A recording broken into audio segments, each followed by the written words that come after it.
బీసీలకి 52% రిజర్వేషన్ కావాలని చెప్పి మన బీసీ చైతన్య వేదిక తరపు నుంచి పార్టీలకు అతీతంగా మరి వీరవేల్ శ్రీనివాస్ గారు కానీ, మా పట్టణత్తి శేఖర్ గారు కానీ, మా వామిశెట్టి చంద్రబాబు కానీ, పెద్దబాబు కానీ, మన హైదరాబాద్ నుంచి మా సింహాచలం గారు కానీ, వీరందరూ కూడా ఉద్యమం చేయాలని ఓ భారీ బహిరంగ సభని ఈతకోటలో 28/12/25 తేదీ ఆదివారం మధ్యాహ్నం 2 గంటలకి అందరూ సమావేశపరుస్తూ మరి ఆ సమావేశంలో బీసీలకు సంబంధించినటువంటి రాజ్యాధికారం కోసం ఏమైతే నిర్ణయాలు తీసుకోవాలో ఆ నిర్ణయాలన్నీ తీసుకుంటామని అందులో భాగంగా మరి అమలాపురం పట్టణంలో వివిధ కులాలు చాలా చైతన్యవంతంగా ఉన్నాయి. ఇక్కడ రజకులు కానీ, నాయి బ్రాహ్మణులు కానీ, అలాగే విశ్వబ్రాహ్మణులు కానీ,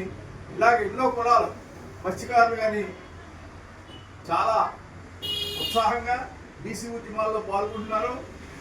గత నెలలో జ్ఞానంలో మల్లాడి కృష్ణారావు గారి ఆధ్వర్యంలో మరి జస్టిస్ ఎస్వై గారు హాజరైనటువంటి ఆ సమావేశంలో కూడా చాలా నిర్ణయాలు చేయడం జరిగింది.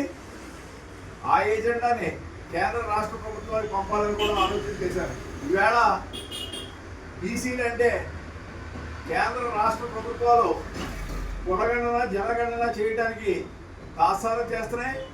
ఎందుకంటే బీసీల యొక్క జనగణన కులగణన చేస్తే రిజర్వేషన్స్ అన్నీ కూడా పెంచవలసిన అవసరం ఉంది. అలాగే కేంద్ర బడ్జెట్లోనూ రాష్ట్ర బడ్జెట్లోనూ కూడా మాకు రావాల్సినటువంటి వాటా డిమాండ్ చేస్తారనే ఒక ఆలోచనతో ఇవన్నీ కూడా పక్కన పెట్టడం జరుగుతుంది. ఇప్పటికైనా మరి బీసీల్లో యువనాయకత్వం వచ్చింది కాబట్టి పార్టీలకు అతీతంగా బీసీలంతా కూడా ఒక వేదిక మీద రావాల్సిన అవసరం ఉంది. ముఖ్యంగా రాబోయే పంచాయతీ, మండల, జిల్లా పరిషత్ అన్ని ఎన్నికల్లో కూడా జనాభా దామాషా ప్రకారం మాకు 50% రిజర్వేషన్ దాటి కూడా ఇవ్వాల్సిన అవసరం ఉంది. అలాగే 50% రిజర్వేషన్ దాటడానికి వీలు లేదని సుప్రీంకోర్టు ఇచ్చినటువంటి జడ్జిమెంట్ ప్రకారం మరి ఈఎస్డబ్ల్యూ వాళ్ళని ఎక్కడ ఎగ్జిస్ట్ చేయాలో తెలియక మా బీసీల్లోనే కోత పెట్టి 10% వారందరికీ కూడా ఉద్యోగాల్లో, ప్రభుత్వ ఉద్యోగాల్లో, ఐఐటి, ఐఎంలో మరి తక్కువ మార్కులు వచ్చినా కూడా వాడికి రిజర్వేషన్ కల్పించడం మాకు చాలా తీవ్రమైన ద్రోహంగా మేము భావిస్తున్నాం.